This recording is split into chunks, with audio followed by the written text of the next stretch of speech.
말씀 시편 145편 1절부터 마지막 21절까지 다시 한번 공부하겠습니다. 시편 145편 1절부터 우리가 참 목소리로 공부하겠습니다. 왕이신 나의 하나님이여, 내가 주를 높이고 영원히 주의 이름을 송축하리이다. 내가 날마다 주를 송축하며 영원히 주의 이름을 송축하리이다. 여호와는 위대하시니 크게 찬양할 것이라. 그의 위대하심을 측량하지 못하리로다. 대대로 주께서 행하시는 일을 크게 찬양하며 주의 능한 일을 선포하리로다. 주의 존귀하고 영광스러운 위엄과 주의 기이한 일들을 나는 작은 소리로 읊조리리이다. 사람들은 주의 두려운 일에 권능을 말할 것이요, 나도 주의 위대하심을 선포하리이다. 그들이 주의 크신 은혜를 기념하여 말하며 주의 공의를 노래하리이다. 여호와는 은혜로우시며 긍휼이 많으시며 노하기를 더디하시며 인자하심이 크시도다. 여호와께서는 모든 것을 선대하시며 그 지으신 모든 것에 긍휼을 베푸시는도다. 여호와여, 주께서 지으신 모든 것들이 주께 감사하며 주의 성도들이 주를 송축하리이다.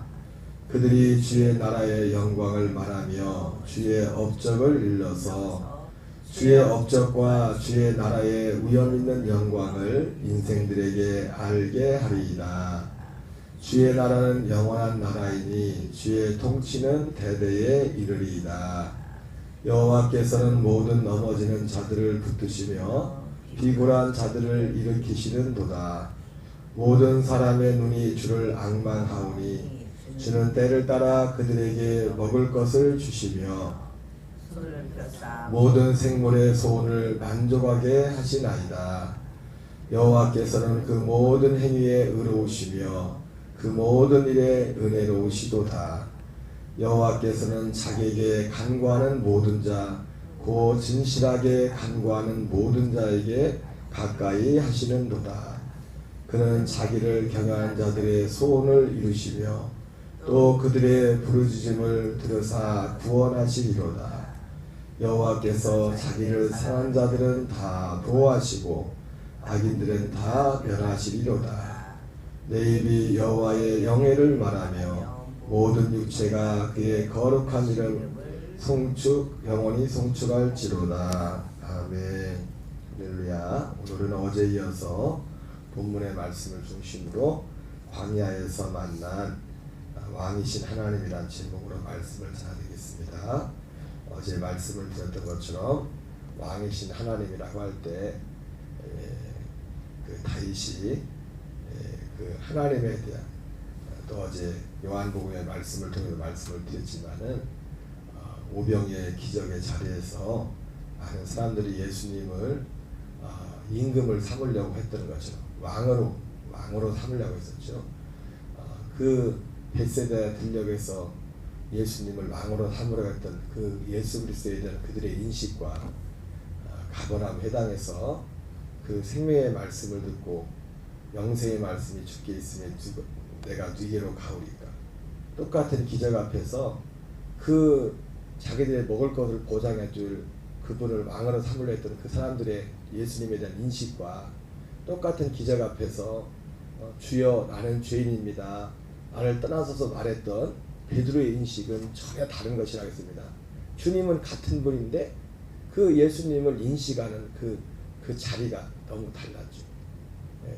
여러분, 오늘 우리는 그 벳세다 들녘에서 예수님을 임금 삼으려고 했던 그들처럼 예수님에 대한 어떤 전능하신 그 능력에 대한 그것을 믿는 믿음도 필요합니다. 그분의 그 능력과 그분의 권능을. 그러나 우리의 믿음의 자리는 거기 있으면 안 돼요. 어제가 며칠이었죠? 11월 11일이 무슨 날이에요? 왜 빼르대? 제가 그래 갑자기 여기 뭐 그런 거 잘 제가 뭐 신경 쓰지 않는데 11월 11일에 딱 11월 어제 보니까 11월 10일이에요. 그래가지고 그러니까 빼빼로데이 11월 빼빼로데이가 뭔가 하고 이제 검색을 해봐서 역사적인 거를 추격을 해봤는데 별로 안 됐더라고요. 빼빼로데이가 언제 시작되냐면 1990년 초에 부산에서 빼빼로가 말 그대로 보여요. 빼싹 말랐잖아요, 그죠? 여자 그 학생들이 중고등학생들이 우리 날씬해지자 해가지고 서로 빼빼로 만들어지 전이겠죠. 어떤 뭐 그런 운동들이 있었나 봐요. 빼빼로 말고 만들기 전에 이제 뭐 빼빼로 비슷한 걸 뭐 나눴는지 모르겠어요. 그래서 그거를 그 롯데가 부산이잖아요. 롯데가 그래서 그거를 착안해가지고 빼빼로데이라는 걸 만든 빼빼로데이라는 거를 빼빼로가 만들어져 있었는지 그 전인지 그것까지 모르겠네. 그 얘기는 없더라고요. 근데 중요한 건 뭐냐면 원래 11월 11일은 빼빼로데이보다 더 중요해. 국가기념일이에요. 빼빼로데이가 국가기념일이 아니라 농업인의 날이라고.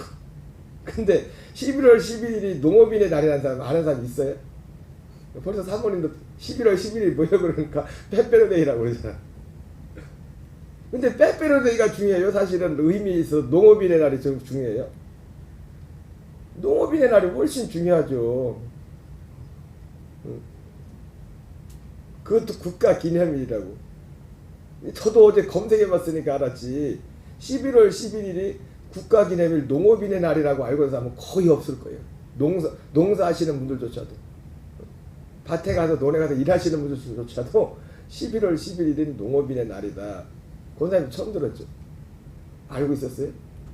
알고 있었어요? 오, 뭐 기념일 하셨나봐요? 달력에 나와 있어요? 그래서 달력을 자세히 보셨네. 근데 달력에 빼빼로데이라고 기록 안 돼 있죠. 제가 왜 이 말 드리냐면 본말이 전도되죠. 본말이. 예수님을 믿으면서도 방금 말씀드렸지만 이 하나님에 대해서 왕이신 나의 하나님 이렇게 봤는데 많은 사람들이 앞서 말씀드렸지만 베세다 들녘에서 능력을 베푸시는 권능을 행하시는 그 주님도 전해져야 됩니다. 그 주님도 전해야 됩니다. 물론 어떻게 보면 다윗은 그런 면에서 시편 145편은 그분의 위대하신 그분의 어떤 그런 능력들을 찬양을 하는데 그러나 다윗도 어제 말씀인 것처럼 다윗이 주님의 주님 되심은 그런 단순한 것이 아니라 욥도 그렇고 욥도 고난이라는 것은 광야죠. 광야. 제가 어제 광야를 교회라고 했습니다. 교회. 하나님이 이스라엘 백성을 출애굽해가지고 광야로 인도했더라고요. 광야로 인도해서 거기서 그들을 어디로 인도합니까? 광야 교회로 인도해서 거기서 호렙산에서 말씀을 통해서 그 호렙산 말씀을 통해서 뭘 발견합니까? 우리의 죄인됨을 발견하는 겁니다. 우리의 죄인됨. 그리고 모압 편지의 말씀을 통해 가지고 우리를 할례하는 새 언약을 행하게 하시는 그리스도로 살게 하는 그 자리를 인도하는데 결국 이게 다윗이 그렇고 하나님을 만난 모든 사람들이 복음과 진리 안에 들어온 모든 사람들이 하나님이 위대하시다고 할 때는 시편 어제도 말씀드렸지만 136편에 그 찬양이 하나님의 그 감사하라 여호와께 감사하라 여호와께 감사하라 그 136편 전체 마지막까지 나오는 계속해서 감사라고 할 때 그 감사의 원인이 결국 우리의 부르심으로 치면은 그 아들의 형상을 본받는 자가 되는 그 자리 이스라엘 백성으로 치면은 애굽을 나와서 광야를 나와서 약속의 땅에 들어온 사람들이 그 자리에서 드렸던 그 자리에서 가는 도중에 그 자리를 다 거치고 나서 물론 그 자리까지 가기까지 여러분 분명한 것은 예수님을 믿음에도 마틴 루터도 그렇고 존 웨슬리도 그렇고 본인들의 고백이니까 예수의 이름을 믿었지만 마틴 루터가 원래 천주교 신부였지 않습니까? 신부다가 이제는 그 사람이 뭐 의도치 않은 점 마틴 루터도 그렇고 요한 웨슬리 목사님도 그렇고 둘 다 공통점이 뭐냐면은 자기들이 뭐 일부러 종교 개혁을 하려고 했던 것도 아니고 자기가 있던 거기서 교회에서 떠날 생각도 없었어요. 요한 웨슬리 목사님도 그 원래 교단에 그 안에 머물러 그 안에 머물면서 자기가 알게 된 복음을 전하기를 원했지만 쫓겨난 거죠. 다른 걸 전한다. 그 시대에 전한다. 마틴 루터도 마찬가지예요. 마틴 루터. 근데 어쨌든 그분들의 그 어떤 삶의 그 과정을 보면은 예수님을 믿었어요. 신부 마틴 루터가 신부일 때도. 그리고 요한 웨슬리 목사님이 목사가 되고 선교사가 돼서 선교생활을 하면서도 예수님을 믿었어요. 근데 본인들은 요한 웨슬리 목사님 같은 경우는 1738년 5월 24일 이전까지는 그는 예수님을 믿었지만 복음 안에 본인의 고백입니다. 복음 안에 들어오지 못한 겁니다. 그분이 예수님이 십자가를 안 믿었겠습니까? 부활을 믿지 않았겠습니까? 다 믿었죠. 믿었지만은 이 주님의 죽으심과 이 부활을 통해서 우리에게 이루어지는 그 구원의 실제가 무엇인지를 몰랐다. 그래서 그들도 믿음의 과정이 있었던 거죠. 그래서 사도 바울이 그랬던 것은 가는 데마다 하나님께 대한 회개와 예수 그리스도에 대한 믿음을 전했다. 이거를 분명히 말했죠. 다 중요한 과정입니다. 과정. 어쨌든 오늘 우리는 우리의 믿음에 있어서 과정이 다 중요하지만 본말이 전도되면 본말. 앞으로 농업인의 날을 널리 알리시기 바랍니다. 빼빼로데이가 아니라 농업인의 날. 빼빼로데이 있는 장사하는 사람들이 돈 벌려고 만든 거고 농업인의 날은 정말 한 나라에 농업이라는 게 다 근간이잖아요. 뿌리. 아무 일이 없을 때는 평화로울 때는 이게 별거 아니지만요. 전쟁이라도 나고 나라 간에 갈등이 생기면 먹는 문제가 제일 중요해요. 그거 딱 안 내려버리면 지금이야 막 서로 이 거래하는 가운데도 서로 여기저기 사올 수 있지만 사올 수 없는 상황이 될 수 있잖아요. 나라 간에 어떤 분쟁이 생기고 진짜 문제가 하면은 별 얘기를 다 하네. 어쨌든 우리 한번 읽어보겠습니다. 1절부터 다윗이 1절 2절은 같이 읽겠습니다. 왕이신 나의 하나님이여 내가 주를 높이고 영원히 주의 이름을 송축하리이다. 내가 날마다 주를 송축하며 영원히 주의 이름을 송축하리이다. 이 특별히 145편은 어제 말씀드린 것처럼 우선적으로는 다윗 개인의 신앙 고백입니다. 여러분 이렇게 하십시오. 그러나 또 개인의 믿음의 신앙의 고백이기도 하지만 그 마음속에 여러분 이건 어떻게 보면 모든 사람의 공통점입니다. 진짜 주님을 알면은 오늘 다윗이 왕이시 나의 하나님 이렇게 했을 때 제가 광야에서 만났던 제입니까? 욥도 인생의 광야에서 내가 전에는 광야 이전에는 눈으로 귀로만 듣기만 했는데 광야를 통과하면서 인생의 광야를 통과하면서 이제는 내가 주님을 눈으로 배움나이다.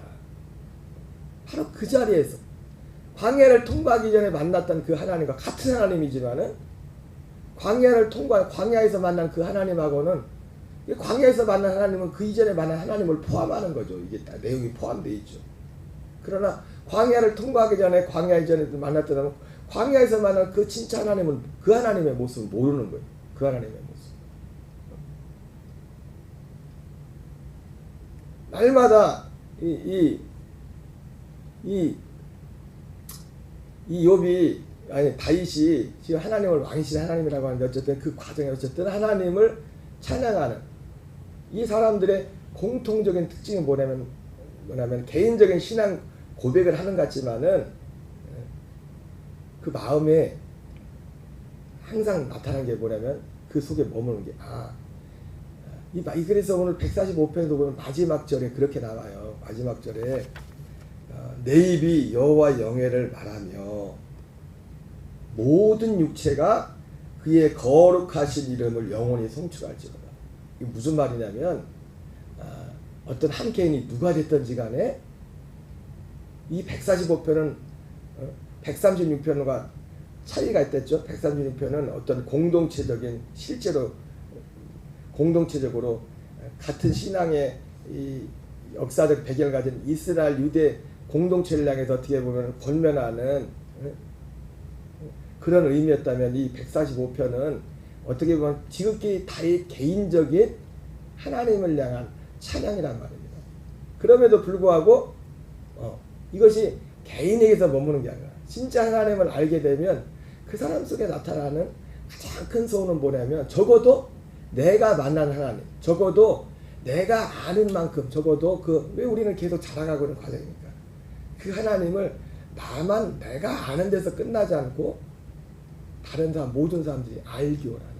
그래서 바울이 사도행전 26장에서 주 예수의 몸으로 잡혔을 때도 아니 다윗이 왜 그 고생을 했습니까? 아니 다윗이 얼마나 고생을 했어요. 다윗이 고생을 했던 그 이유는 딱 하나입니다.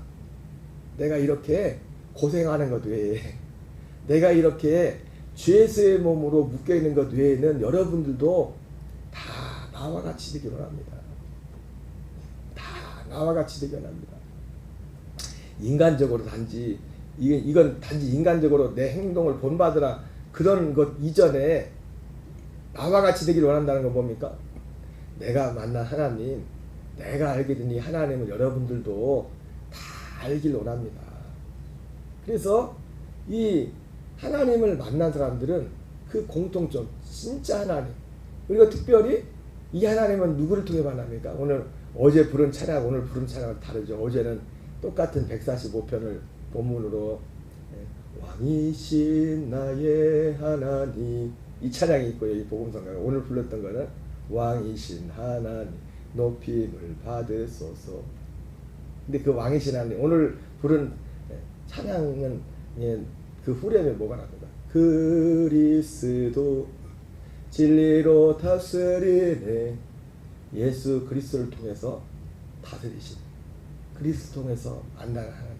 여러분 예수님을 통하지 않고는 하나님을 만날 수 없습니다. 내가 곧 길이요 진리요 생명이니 나로 말미암자고는 아버지께로 올 자가 없다고 했는데 예수 그리스도께서 오셔서, 그래서 예수 그리스도를 통해서 하나님을 만난, 여러분 그리고 하나님을 만난 것도 육신의 눈으로 볼 경험에서 하나님을 만나는 게 아닙니다. 진짜 하나님은 어디에서 만나요? 우리 안에서 만나요. 요한복음 14장에 보니까 하나님을 만난, 우리가 하나님을 만난 모습을 어떻게 묘사하고 있습니까? 내가 너희를 위하여 처소를 예비하러 가노니 가서 너희를 위하여 처소를 예비하면 내가 다시 와서 너희를 내게로 영접하여. 그 다시 오시는 분은 어떤 분입니까? 예, 사도 바울이 사도행전에서 부활하신 주님이 사도 바울에게 사울에게 나타나서 사울에게 내가 너를 종과 증인으로 삼았다. 그러면서 그 종과 증인은 내가 나를 본 것과 장차 내 속에 나타날 일에 대해서, 내 속에 나타날 그 일에 대해서. 그래서 예수 그리스도가 오셔서 우리 속에 나타나실 때는 눈에 보이는 모습 오는 게 아닙니다. 보이지 않는 모습 오시는 겁니다. 하나님 나라는 눈으로 볼 수 있게 하는 것이 아니에요. 히브리서 9장 28절도 이와 같이 그리스도께서 많은 사람의 죄를 담당하시려고 단번에 들이신 바 되셨고 죄와 상관없이 우리를 구원하기 위하여 자기를 바라는 자들에게 두 번째 나타나십니다. 자기를 바라는 자들에게. 예수님의 재림이 아닙니다. 눈에 보이지 않게 우리 속에, 바로 갈라디아 1장 16절에 말했던 내 속에 자기 아들을 나타내시기를 기뻐하셨던 그분 그 하나님. 그게 요한복음 14장이 정확히 예수 그리스도를 통해서, 그러니까 예수님이 아니면 아버지를 만날 수가 없어요. 왜? 그날에는 아버지가 내 안에, 내가 내 안에 있을 거예요. 이게 엄격함에도 이게 우리가 말하는 우리의 논리로 다 설명할 수 없죠. 그게 삼위일체예요. 성부, 성자, 성령이 그 안에서 그리스도의 이 하나를 이루고, 아버지가 아들 안에, 성령이 안에서 오시지 않습니까? 여러분 그 전에는 어떤 모습으로 묘사돼요? 예수님이 세례 받을 때는 예수님이 계셨죠, 그죠? 오셔서 세례 받을 때 그리고 하늘에서 아버지의 소리가 들립니다. 하늘에서 이는 내 기뻐한 아들이요. 그리고 성령이 비둘기같이 주님 안에 계세요. 어떻게 이게 설명할 수 없지만은 각각 아니 삼위일체라고 해서 꼭 이게 머리 논리로 정할 수 없지만 예수님에다가 하나님이 갑자기 지금 동시에 지금 일어나는 사건이에요. 여기 예수님이 육체로 계시고 하늘의 세례요한이 세례를 예수님한테 침례를 주시고 침례를 주고 있는데 여기 예수님이 계신데 하늘에서 소리가 들린단 말이에요. 하늘에서 누구예요? 하나님 아버지가 소리 말씀하신단 말이에요. 그리고 또 하늘에서 성령이 비둘기같이 이렇게 내려오는 그런 그 장면이 묘사되어 있잖아요. 장면이 묘사되어 있잖아요. 그러면 한 분 하나님이 동시에 아들 됐다가 아들 됐다가 하나님 아버지 됐다가 성령 됐다가 그런 게 아니란 말이에요. 이게 참 민간의 논리로 다 설명했었죠. 어떤 분들은 옛날에 이 삼위일체를 설명할 때 그렇게들 설명할 수 없으니까 그런 식으로 많이 설명했죠. 야 저기 태양을 봐라. 이게 태양이 있는데 햇빛이 있잖아. 태양도 하나고 거기서 빛이 나오잖아.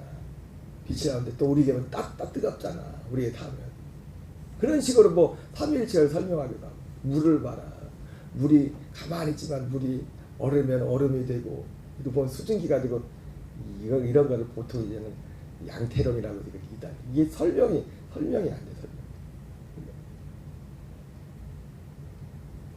그리스도 안에서 예수 그리스도가 가신 그 길을 그래서 예수님이 내가 곧 길이요 진리요 생명이니 나로 말미암지 않고는 아버지께로 올 자가 없다 이렇게 말씀하셨는데 바로 그겁니다. 그 아버지가 계신 곳이 어디에 아들 안에 아버지가 계신 그날에는 아들 안에 아버지가 계시고 아버지 안에 아들이 계시고 또 우리도 그 안에 있을 것이라고 요한은 14장에서 말씀했어요.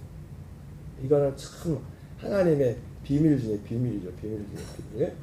그래서 우리 고린도서 4장 6절에 보면 어두운 가운데 빛이라 말씀하신 하나님이 예수 그리스도의 얼굴에 있는 하나님의 영광을 아는 빛을 그 우리 마음속에 비치셨다 그렇게 말씀했어요.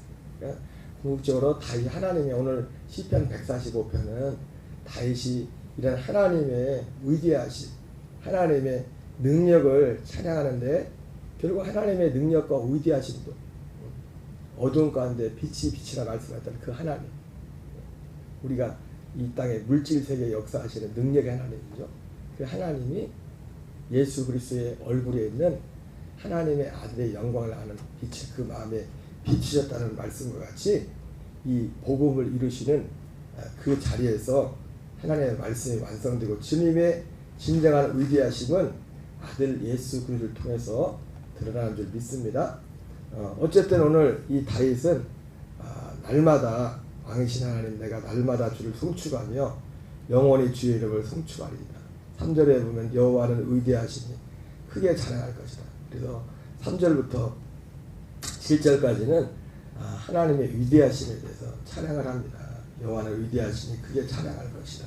그의 위대하심을 측량하지 못하리로다. 대대로 주께서 행하시는 일을 크게 찬양하며 주의 능한 일을 선포하리로다. 주의 존귀하고 영광스러운 위엄과 주의 기이한 일들을 나는 작은 소리로 읊조리이다. 사람들은 주의 두려운 일의 권능을 말할 것이요 나도 주의 위대하심을 선포하리이다. 그들이 주의 크신 은혜를 기념하며 말하며 주의 공의를 노래하리이다. 여기서도 다윗의 개인적인 신앙 고백이지만 자기만 아는 것이 아니라 다른 사람들도 이렇게 하나님을 찬양하는 일들이 있을 것이라고 말씀하고 있죠. 그리고 8절 9절에서는 하나님의 성품에 대해서 10절에서 13절에서는 하나님의 통치 영원히 다스리실 그 통치를 찬양하고 14절 16절은 하나님의 이제는 돌보심 특별히 만물을 돌보시는 하나님의 모습을 찬양합니다.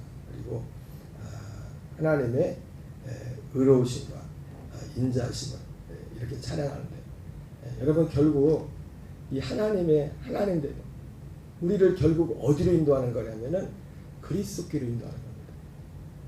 그리스도께로. 시편 136편에서 하나님을 왕으로, 하나님의 감사하고 그의 인자하심과 자비하심이 영원합니다고 했는데, 결국 그들이 그 찬양 그 자리는 어떤 자리입니까?